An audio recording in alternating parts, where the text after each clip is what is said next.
రాజ్ తరుణ్, లావణ్య వీళ్ళది ఒక సిరీస్ అయిపోయింది. నెక్స్ట్ సిరీస్ ఏంటి అనేది అలా ఉందన్నమాట. సో ఒకసారి ఏమో రాజ్ తరుణ్ మోసం చేసింది అంటుంది లావణ్య. అండ్ దాని తర్వాత రాజ్ కావాలి అంటుంది. ఒకసారి ప్రాపర్టీ అంటుంది. అసలు ఏం జరుగుతుంది వాళ్ళ విషయంలో? See, ఆయన ఈవిడెప్పుడు పరిచయం అనుకుంటా. పరిచయం అంటే పరిచయం ఏమో ఓకే. ఫేస్బుక్ ఫ్రెండ్ రిక్వెస్ట్ అలాగే 2012లో వాళ్ళిద్దరూ రాజ్ తరుణ్ ఉయ్యాల జంపాలకు వచ్చినప్పుడు ఆయన అకామిడేషన్ కోసం చూస్తున్నప్పుడు ఇగో మా పక్క పోర్షన్ ఖాళీగా ఉంది రమ్మని చెప్పి ఈవిడ పిలిచింది. వెళ్ళినప్పుడు ఆవిడప్పుడు ఎవరితోనో వేరే బాయ్ ఫ్రెండ్తో వేరే వాళ్ళతో రిలేషన్లో ఉందనుకుంటా. ఆ టైంలో ఆ అబ్బాయికి రాజ్ తరుణ్ నా పోరికి లైన్ వేస్తున్నాడు అన్నట్టుగా ఏమైనా అనిపించిందేమో. రాజ్ తరుణ్ని వెళ్ళి కొట్టడం ఇవన్నీ చేసేట. నాకెందుకు వచ్చింది రేగోవాలని చెప్పి రాజ్ తరుణ్ ఖాళీ చేసి వెళ్ళిపోయాడు. 2 ఏళ్ల తర్వాత 2014 ఆ టైంలో ఎప్పుడైతే మనోడు మంచి స్టార్ అయ్యాడు అప్పుడు ఈ అమ్మాయి మళ్ళీ రాజ్ తరుణ్ లైఫ్లోకి రావడానికి ట్రై చేసింది.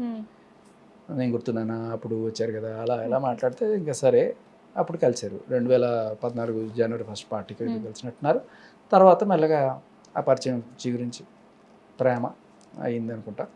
అది కొన్నాళ్ళు అలా నడిచింది. రాజ్ తరుణ్ కూడా చెప్పాడు ఓపెన్. రాజ్ తరుణ్ 2 ఏళ్ళు 3 ఏళ్ళు అన్నాడుగా నాకు తెలిసి 1 ఇయర్ అది. ఎందుకంటే రాజ్ తరుణ్ నీకు తెలియదు 2015లో ఈవిడ ఆల్రెడీ కొన్ని షార్ట్ ఫిల్మ్స్ ఇవన్నీ చేసుకుంటూ ఆ షార్ట్ ఫిల్మ్ చేసిన హీరో ఎవరైతే ఉన్నాడో చింటూ అలియాస్ సునీత్ రెడ్డి అతనితోనే అఫైర్ స్టార్ట్ అవ్వడం. ఈవెన్ పెళ్ళి అయింది అప్పటికి ఆయనకి.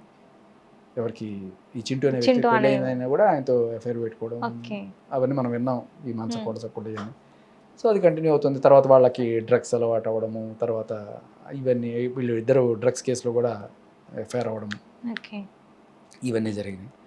నాకు తెలిసి 2014 నుంచి 2015 వరకు ఉన్నారు. ఇప్పుడు మీరు చూస్తున్న వీడియోలు ఏమన్నా ఉన్నా కూడా అది ఆ టైంకి సంబంధించినవి అనుకుంటున్నాను. ఆ టైంలో నిజంగానే వీళ్ళ అమ్మ వాళ్ళు పాపం రాజ్ తరుణ్ పెళ్లి చేసుకుంటే బాగుంటుంది కదా అన్నట్టుగానే అనుకున్నారు. కానీ ఈవిడికి ఏ రోజు ఇంట్రెస్ట్ లేదట.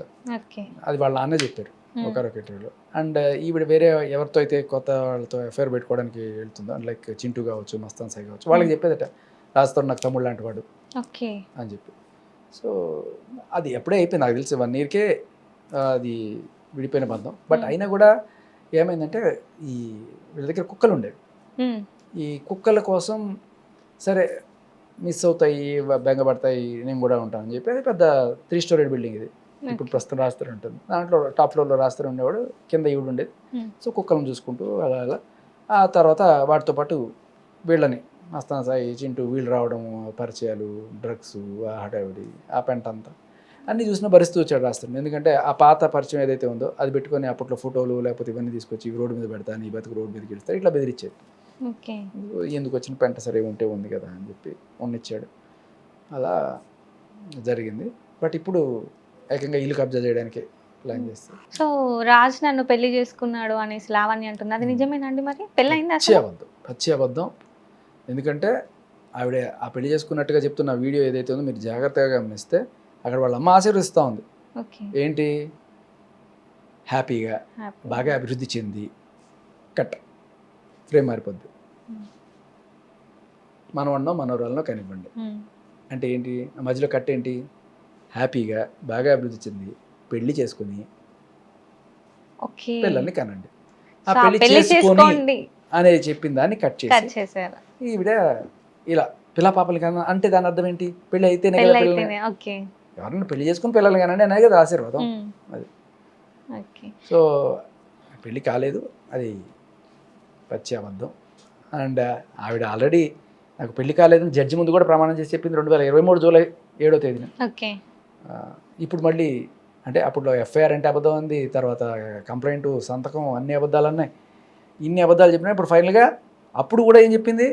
నేను 164 స్టేట్మెంట్లో అంతా నిజమే చెప్పానని చెప్తుంది. ఇప్పుడు 164 స్టేట్మెంట్ కూడా నేను తీసుకొచ్చి చూపించాను. దాంట్లో కూడా జడ్జి గారికి అదే చెప్పింది, నాకు పెళ్లి కాలేదు, మస్తాన్ సాయి నేను కొన్నాళ్ళు కలిసి తిరిగాము. అసలు ఈ మస్తాన్ సాయి ఎవరండి మరి మధ్యలో? మస్తాన్ ఇప్పుడు ఈ చింటూ ఉన్నాడు కదా, చింటూ మస్తాన్ సాయి గుంటూరులో షార్ట్ ఫిల్మ్స్ చేసే అబ్బాయి. చింటూకి ఫస్ట్ నుంచి ఈ అమ్మాయి పరిచయం, ఈ అమ్మాయితో అఫైరు. అలా ఉంటున్న టైంలో ఈ అమ్మాయికి డీజేయింగ్ అంటే ఏదో ఇష్టం అనుకుంటా. అందులో భాగంగా ఈ మస్తాన్ సాయి ఏదో డీజేకి సంబంధించిన యాప్ ఏదో తయారు చేస్తున్నాడు. ఆ రకంగా ఈ వీటికి ఆయన పరిచయం చేశాడు. మస్తాన్ సాయిని లావణ్యని పరిచయం చేసింది చింటూ. అప్పుడు మస్తాన్ సాయితో పరిచయం కాస్త మెల్లగా అది ఓకే. సో రిలేషన్గా మారడం. ఆ రాజ్ రిలేషన్ తర్వాత మస్తాన్ సాయి వచ్చిండు. మధ్యలో చింటూ ఏమయ్యాడు? మధ్యలో చింటూ, ఫస్ట్ 2014 చింటూ, రాజ్. రాజ్ తరుణ్, మస్తాన్ సాయి. 2014లో రాజ్ తరుణ్. ఓకే. 2015 వరకు మనకు తెలియదు. 2015లో వీళ్ళ వెబ్ సిరీస్ ఎవరిది, చింటూది లావణ్య. చింటూది లావణ్య. అప్పుడే ప్రేమ, డ్రగ్స్ ఇదంతా హడావిడి. సో అలా మొదలై కొన్నాళ్ళు నడిచింది. ఈ 2018 ఆ టైంలో ఈవిడ గోవా వెళ్ళడము, అక్కడ ఈ డ్రగ్స్ ఈ హడావిడి ఇవంతా కూడా ఆ టైంలో జరిగిందని మనకి ఉదయ్ చెప్తున్నారు. ఇది ఉదయ్ని తీసుకెళ్ళి గోవాలో ఒక ఈవెంట్స్ స్టార్ట్ చేయడానికి ట్రై చేసింది. ఏమీ పని చేయదు, ఎంతసేపు ఈ డ్రగ్స్ ఈ తిరుగుళ్ళు ఇవే తప్ప ఈవిడ ఏ రోజు పని చేయలేదు అని చెప్పి వాళ్ళు కూడా చూసి వచ్చేసారు.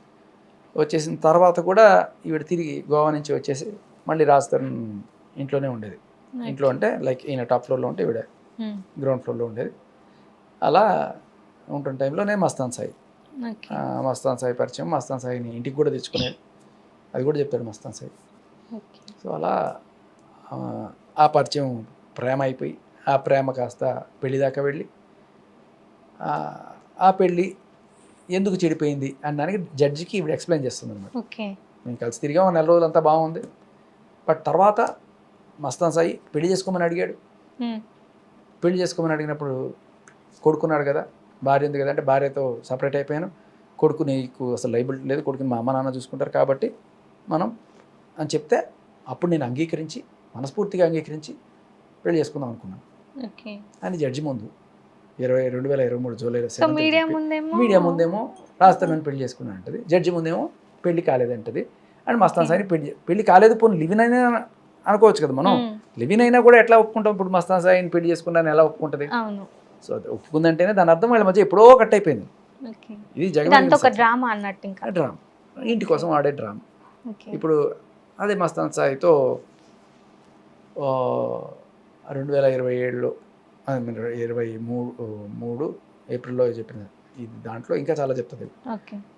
మరి మస్తాన్ సాయి నువ్వు కలిసి ఉన్నారు కదా, నేను రేప్ చేశాడని ఎలా కేసు పెడతావు అని చెప్పి జడ్జి అడిగితే, లేదు కలిసి కొన్నాళ్ళు ఉన్నాము, ఆ కొన్నాళ్ళలో బాగానే ఉండే, తర్వాత మస్తాన్ సాయికి వేరే అమ్మాయితో సంబంధాలు ఉన్నాయని నేను తెలుసుకుని అతన్ని దూరం పెట్టాను. అయినా కూడా అతను నన్ను వెంబడబడుతూ నన్ను వేధించసాగాడు. ఆ క్రమంలోనే ఒకసారి ఏది వాళ్ళ చెల్లెలి పెళ్ళికి ఏదో పిలిస్తే అక్కడ నన్ను కొట్టి నన్ను బలవంతం చేశాడు అని చెప్పి ఆవిడ మీద జరిగిన దాన్ని ఆ కంప్లైంట్ జస్టిఫై చేసుకోవడం కోసం చెప్పినట్టు తెలుస్తుంది. సో అలా వాళ్ళ ఇష్యూ కాబట్టి దీంట్లో చాలా క్లియర్ కట్గా మనకి వేరే సాక్ష్యాలు ఏమక్కర్లా, లావణ్య చెప్పేవే, అన్నీ లావణ్య చెప్పేవి. మనం వేరేది ఎక్కడ వేరే వాళ్ళు చెప్పింది అవసరమే లేదు, ఈవిడ చెప్పిన సాక్ష్యాలే ఉన్నాయి. మీడియా ముందు ఒక మాట, జడ్జి ముందు ఒక మాట చెప్తే ఎట్లమ్మా? మస్తాన్ సాయి దగ్గర నుంచి కొన్ని వీడియోస్ లావణ్య తీసుకొని బ్లాక్మెయిల్ చేసింది. సో నువ్వు నా దగ్గరికి రా అనేసి అడిగింది. అసలు అవి ఏం వీడియోస్, ఎందుకు బ్లాక్మెయిల్ చేసింది అంటారు? ఈవిడ మస్తాన్ సాయినే కాదు, ప్రతి ఒక్కరిని కూడా బ్లాక్మెయిలే చేస్తుంది. నేను మొన్న గమనిస్తే రాజ్ తరుణ్ కూడా బ్లాక్మెయిల్ చేస్తుంది. ఏమని, నీ పాత వీడియోస్ ఏవో ఉన్నాయి, హర్యానావి, అబ్బా పటేల్ ఏవో ఆడియో రికార్డులు ఏవో అన్నీ బయట పెట్టేస్తాను, ఎందుకు ఇప్పుడు సడన్గా అంటే ఇల్లు ఏదో రకంగా దక్కించుకోవడానికి అందరి గుట్లు పెట్టుకొని వాళ్ళని బెదిరించి ఇట్లా ఆడుతూ ఉంటుంది అనమాట. అలా మస్తాన్ సాయిని బ్లాక్మెయిల్ చేయడానికి కారణం ఏంటంటే, ఇప్పుడు మస్తాన్ సాయికి ఏదో బాగా కోట్ల ఆస్తి ఉంది అని ఇవి తెలిసింది. సో ఎలా అయినా సరే మస్తాన్ సాయిని నాకు ఇచ్చి పెళ్లి చేయించండి అని చెప్పి ఒక మధ్యవర్తితో కూడా మాట్లాడింది ఈవిడ. ఆ రికార్డు కూడా మీరు వినే ఉంటారు ఎప్పుడైనా. సో నువ్వు నాకు మస్తాన్ సాయిని ఇచ్చి పెళ్లి చేస్తే నేను నీకు 50 లక్షలు ఇస్తా అని చెప్పి ఒకటితో డీల్ కూడా మాట్లాడిన ఆడియో రికార్డు ఆన్ రికార్డు ఉంది. సో సరే అయితే నేను కట్టేసైనా సరే వాడిని ఇచ్చి నీకు పెళ్లి చేస్తాను అని చెప్పి, సో ఆస్తి కోసమా అని అడుగుతాడు. మరి ఇంకెందుకు అనుకుంటున్నావు అంటది వాడితో. సరే ఇది కూడా ఓకే. ఈ ఆడియో ఎక్కడ రాలేదు అనుకుంటాను కదా. ఓకే. సాయి వాళ్ళ మమ్మీ వాళ్ళ నాన్న, సాయి అయితే 2 months బయటికి రాకుండా వాళ్ళు చాలా పలుకుబడిన వాళ్ళు అంట, డబ్బులు ఉన్నాయంట బాగా. మీ పేరెంట్స్ అందరు కలిసి చేశారు. వాళ్ళకంట 100 కోట్లు ఎంత ఆస్తుందంట. ఎవరు చెప్పారు అనుకుంటున్నారు ఇక్కడ అందరూ. అందుకే నన్ను ట్రాప్ చేసింది. మరి ఏమనుకున్నావు? నువ్వు ఇప్పుడు సాయితో నువ్వు ఉండాలనుకుంటావా వద్దనుకుంటావా? నేను ఇష్టపడ్డాను, మనసులో అయితే నాకు ఇష్టం ఉంది. ఇంకా అది ఓపెన్ గా చెప్తున్నాను నేను. అది అతనికి తెలుసు, నా చుట్టుపక్కల వాళ్ళందరికీ తెలుసు. పోయేదాకా నేను ఏం చేయాలి? రాజునైతే నువ్వు లవ్ చేయలేదు అయితే? లేదు, నాకు ఇప్పుడు సాయి నువ్వు చూస్తే ఫస్ట్ నన్ను కొడతాను, అంత గలీజ్ ఉంటాడు. అంటే నాకు బాగుంటాడు, మిగతా కాదు. నీ కళ్ళు సాగి సాగి పొగమంచులు కప్పి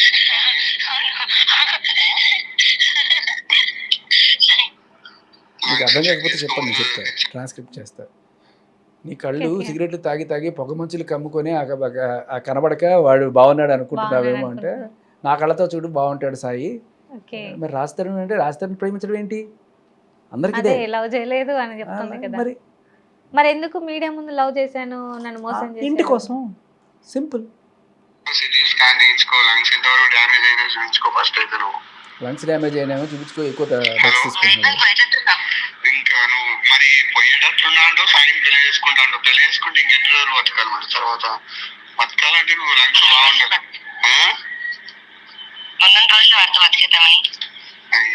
ఇప్పుడు చెప్పండి, ఇది నువ్వు లేకపోతే సినిమాల ప్రభావం ఏమన్నా ఉందా? లేదు, ఇష్టపడ్డా.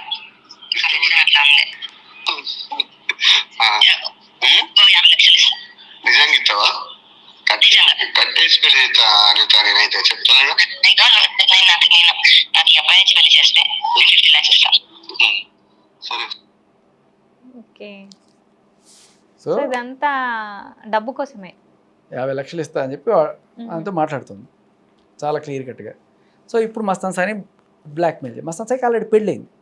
పెళ్ళైన వాడిని పెళ్ళ నుంచి విడగొట్టి ఎలా దక్కించుకోవాలి? సో ఏదైనా బ్లాక్మెయిల్ చేస్తేనే కదా జరిగేది.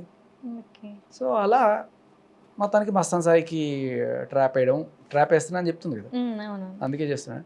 సో ట్రాప్ వేయడం, అతను అందులో పడడం, వీళ్ళిద్దరికి మధ్య ఒక సంబంధం, ఆ సంబంధానికి సంబంధించిన వీడియో.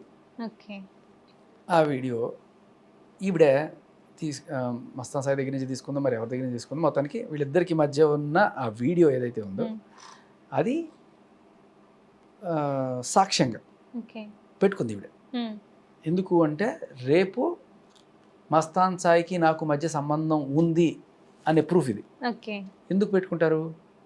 ఎందుకంటే నాకు మస్తాన్ సాయి నుంచి పెళ్లి చేయండి, ఇదిగో ప్రూఫ్, ఇదిగో మా ఇద్దరికి మధ్య ఉన్న శారీరక సంబంధానికి సంబంధించిన ప్రూఫ్ అని చెప్పి చూపించి అతనితో పెళ్లి చేసుకోవాలి. సో ఓన్లీ లావణ్య వీడియోసే కాకుండా ఇంకా వేరే అమ్మాయిలే కూడా ఉన్నాయని అంటున్నారు. అది మరి ఏంటి, ఫేక్ అది రియల్ అంటారా? ఉన్నట్టుగానే మన పోలీసులు ధృవీకరించారు. నాకు నేను ఇప్పుడు చూడలేదు అన్నీ కూడాను. బట్ సో ఈ ప్రీతి అనే అమ్మాయి ఉంది కదా, సో వీడియోస్ అన్ని చూసాం మేము, లావణ్య నేను అనేసి ఒక ఆడియో రిలీజ్ అయింది. సో అందులో వాళ్ళు నేను చక్కగా నవ్వుకుంటూ మాట్లాడుతున్నారు, బట్ ఇప్పుడు చూస్తే కొట్లాడుకుంటున్నారు. అదేంటున్నా, ఈవిడతో ఎవరు కూడా 4 రోజులుంటే ఈవిడ ఒరిజినల్ క్యారెక్టర్ అర్థమైపోతుంది. ఏంటంటే కొన్నాళ్ళు మంచిగానే ఉంటూ మీతోటి మీ ఫోన్, మీకు సంబంధించిన డేటా ఇవన్నీ కలెక్ట్ చేసి అప్పుడు ఈవిడ నిజ స్వరూపం బయటకు వస్తుంది. సో ప్రీతిని ఫోన్ గుంజుకొని ఫోన్కి తనకి సంబంధించి తన బాయ్ ఫ్రెండ్కి సంబంధించిన ఆడియో ఇవన్నీ పెట్టుకొని తర్వాత తనకి డ్రగ్స్ బలవంతంగా అలవాటు చేసి అని చెప్తుంది కదా ప్రీతి. సో చేసి తర్వాత వాళ్ళ దగ్గర వీళ్ళ దగ్గర పంపిస్తాను, వాళ్ళు వెళ్ళి పడుకో, ఇటువంటి మాటలన్నీ కూడా చెప్పింది నాకు అని చెప్పి ప్రీతి చెప్తుంది. రీసెంట్గా ఇంకొక కాల్ కూడా ఒక అమ్మాయి చెప్తుంది ఇదే పని చేస్తుంది, అమ్మాయిల్ని ఏదో రకంగా లొంగ తీసుకొని వాళ్ళని బ్లాక్మెయిల్ చేస్తూ ఇట్లా పొలిటీషియన్లకి వాళ్ళకి కూడా పంపించడం చేస్తూ ఉంటుంది అని చెప్పి ఆడియో. సో వెరీ డేంజరస్ పరిణామం ఇది. అలా నిన్న మనం చెప్తుంది కదా, నాకు పొలిటీషియన్ కూడా తెలుసు. సో ఇలాగే పరిచయం వాళ్ళు ఆల్రెడీ చాలా వరకు నాకు వచ్చిన ఇన్ఫర్మేషన్. సో ఇప్పుడు ప్రీతి అనే అమ్మాయి ఉంది కదా, సో తన మొబైల్ ఈ అమ్మాయి దగ్గర, లావణ్య దగ్గరికి ఎలా వచ్చిందంటారు? ఇప్పుడు ఇంటికి అమ్మాయి ఒక ట్రావెల్ బ్లాగ్ చేస్తాను అని చెప్పి వాడు, తన ప్రీతి బాయ్ ఫ్రెండ్ ఉదయ్. సో ఉదయ్కి లావణ్యకి పరిచయం ఏంటి అంటే, వీళ్ళు చెప్పాయి కదా 2018లో వీళ్ళిద్దరు కలిసి గోవాలో ఒక ఏంటది ఈవెంట్స్ ఆర్గనైజేషన్ కంపెనీ పెడదామని చెప్పి వెళ్ళారు. సో వెళ్ళినప్పుడు అక్కడ ఈవిడి అలా వీళ్ళిద్దరికి మధ్య పరిచయము. బట్ చెప్పాక ఎవరు కూడా వీడితో ఎక్కువ రోజులు ఉంటారు భరించలే, వాడు వచ్చేసాడు. సరే వచ్చేసిన తర్వాత ఎప్పుడో ఒకసారి ఇలా పరిచయం చేశాడు, నా గర్ల్ ఫ్రెండ్ ఈ అమ్మాయి కూడా ఇట్లా బ్లాగింగ్ చేస్తుంది, ఇన్ఫ్లుయెన్సరు ఓకే. అని చెప్తే అవునా అని చెప్పి పరిచయం చేసుకొని అలా ఆ అమ్మాయికి పరిచయం చేసుకున్న మొదటి రోజే డ్రగ్స్ అలవాటు చేయడం ట్రై ఓకే. చేసింది. ఆ వీడియో కూడా ఉంది హ్మ్. ఆవిడ ఎలా ఉంది. సో అవినాష్ ఎవరు మళ్ళీ ఇక్కడ? అవినాష్ పేరు కూడా వస్తుంది కదా బయటికి. అవినాష్ అనే అతను ఈవిడ సూసైడ్ చేసుకున్నాడు ఆయననా? అవినాష్ ఉదయ్ సంథింగ్ అని చెప్తున్నారు.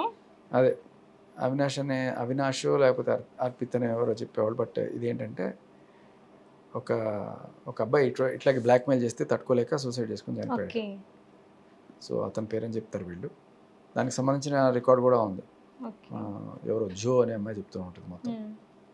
అలా ఈవెంట్ ఆర్గనైజ్ చేద్దాము, ఈవెంట్ మేనేజ్మెంట్ చేద్దాం అని చెప్పి తీసుకెళ్ళి అక్కడ రోజు ఇదే టైం పాస్.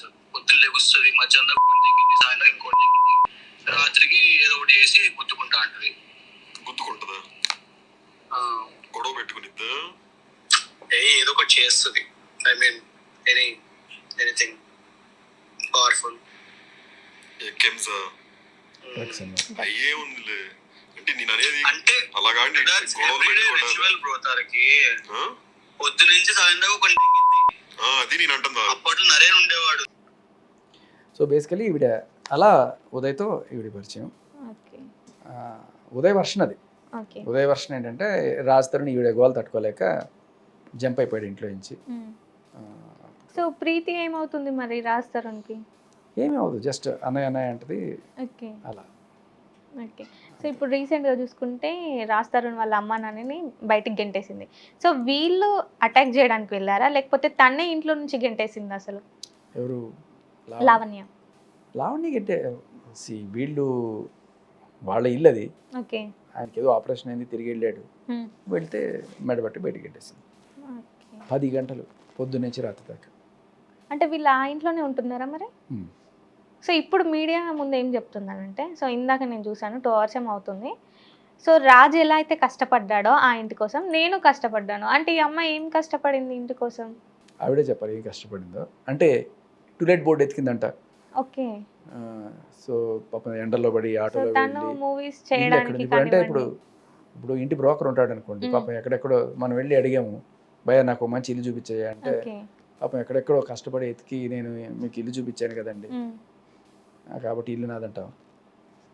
సో ఈవిడ కష్టపడింది అదట, ఈ మొత్తం తిరిగిందట, టూలెట్ బోర్డులన్నీ ఎతికిందట, అలా ఇల్లు దొరికిందట. సో ఇది రాజు వాళ్ళ అమ్మ నాన్నది కాదు, మా అమ్మ నాన్నది కాదు, రాజుది నాది ఇల్లు అని చెప్తుంది. అంటే అదే అంటున్నా, ఇప్పుడు ఇన్ని తెలివితేటలు ఉన్నాయి కదా నీకు. ఇప్పుడు మళ్ళీ ఇంట్లో పెట్టుకున్నట్టుంది కదా వాళ్ళ అమ్మ నాన్నని. రాజు వాళ్ళ అమ్మ నాన్న. ఆమె పెట్టుకోవడం ఏంటి, రాజు వాళ్ళ అమ్మ నాన్నే ఇంకా దయదేల్చి ఉండనిస్తున్నారని చెప్పాలి. ఓకే. సో అత్త మామ అంటుంది ఒకసారి రాజు వాళ్ళ అమ్మ మీరు నాన్న. విన్నారు కదా, మస్తాన్ సాయిని నాకు ఇచ్చి పెళ్లి చేస్తే 50 లక్షలు ఇస్తా. మరి రాజ్ తరుణ్ సంగతి ఏంటంటే, రాజ్ తరుణ్తో ఏమీ లేదు, మస్తాన్ సాయిని లవ్ చేస్తుంది. Okay. So and next target so Shekhar Basha, Preethi, Raj Tarun వాళ్ళ అమ్మ నాన్న. సో వీళ్ళ 4 పేర్లు చెప్తుంది. సో దానికి మీరేమంటారు మరి? ఏమైనా చేసుకుని ఏమైనా చేస్తారు. సో ప్రపంచం అంతా చూస్తున్నారు, అందరికీ నిజం తెలుసు. ఇంకా దాంట్లో కేసు పెడతానని వెళ్తుంది, కేసు పెడుతుంది. సో ఒకసారి ఏమో ప్రాపర్టీ కావాలంటుంది, లేదు నాకు ప్రాపర్టీ వద్దు రాజ్ కావాలి అంటుంది. ఆవిడకి కావాల్సింది ఇలాజ్ ట్రీట్మెంట్ కావాలి, బేసికల్ ప్రాపర్టీ కాదు. డ్రగ్స్లో ఉందని తెలుసు, ఎందుకు పోలీసులు ఒక టెస్ట్ చేసి ఆవిడని రిహాబ్కి ఎందుకు పంపించలేకపోతున్నారు? ఆవిడ ఇల్యూషన్లో ఏవో మాట్లాడుతుంది, ఎవరో వచ్చేసారు, ఎవరో కొట్టేశారు, ఇలాంటివి ఏవో చెప్పుకుంటుంది. అక్కడ మనుషులే ఎవరు, ఒక ఫుటేజ్ ఏమీ లేదు. దాని స్కిజోఫ్రీనియా ఇలాంటి జబ్బులు ఉంటాయి కొన్నిసార్లు, అలాంటివి ఏమన్నా ఉన్నాయా? ఇప్పుడు ఒక వ్యక్తి డ్రగ్ దీంట్లో ఇన్వాల్వ్ అయింది, ఆవిడ ఓపెన్గానే చెప్తుంది నేను మస్తాన్ సాయి కలిసి డ్రగ్స్ చేస్తామని చెప్తున్నప్పుడు మరి ఎందుకు why don't they join her into rehab? Haryana and Raj Tarun voice record కూడా వచ్చింది అనేసి అంటున్నారు కదా. సో అసలు ఏంటి వాళ్ళిద్దరు రిలేషన్ ఏంటి మరి? అదేంటంటే ఈవిడ నుంచి తప్పించుకోవడానికి, ఈవిడ వదిలించుకోవడానికి, ఈవిడ ఆల్రెడీ ఇట్లా సంబంధాలు పెట్టుకొని ఉంది కదా, సంబంధాలు పెట్టుకొని ఉంది, ఇంట్లో నుంచి పోదు. మస్తాన్ సాయిని ఇంటికి తెచ్చుకుంటుంది, ఇంట్లో నుంచి పోదు. చింటూతో సంబంధం ఉంది, ఇప్పుడు ఇంటికే తీసుకొచ్చుకుంటుంది.